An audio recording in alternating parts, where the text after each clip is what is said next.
जय श्री कृष्ण, जय लक्ष्मी नारायण। ये ठंडी हवा, ये आसमान का रंग, सब कुछ बदल रहा है क्योंकि मेरे महादेव का श्रावण आ गया है।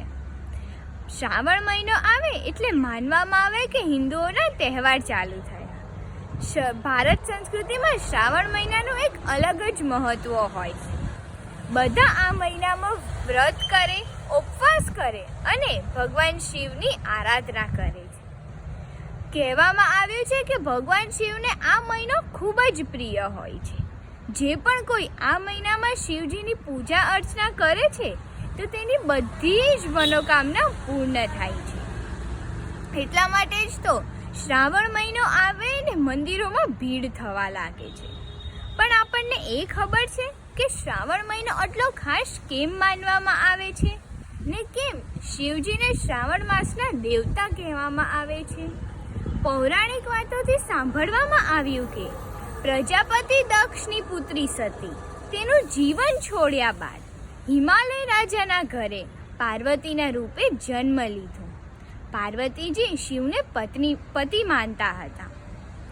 પાર્વતી માતા શિવને પામવા માટે ઘણો તપ કર્યો ને આ શ્રાવણ મહિનામાં શિવજી માતા પર પ્રસન્ન થયા ને માતાને પત્નીના રૂપ પર સ્વીકાર કર્યા।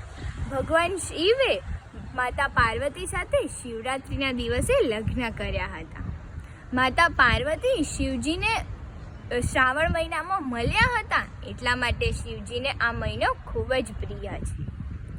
એવું કહેવામાં આવે છે કે કોઈ પણ કુંવારી છોકરી અને છોકરા આ મહિનામાં શ્રાવણ મહિનામાં શિવજીની વ્રત કરે તો તેની યોગ્ય જીવનસાથી મળે છે। અને શ્રાવણ મહિનામાં જ સમુદ્ર મંથન થયું હતું, તેના કારણે ભગવાન શિવે વિષ પીધું હતું। તો વિષ પીવાના કારણે શિવજીના શરીરમાં જલન થઈ એટલા માટે શિવજી પર દૂધ અને પાણી ચડાવવામાં આવે છે।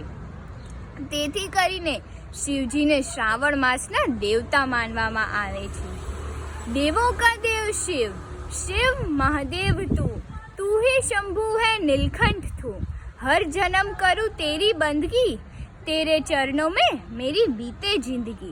शिव तेरे चरणों में मेरी बीते जिंदगी, बाबा हर जन्म तुझे पाने का करता हूँ जतन, ओ मेरे भोले बाबा तुझसे मेरी लगी है लगन, तुझसे मेरी लगी है लगन।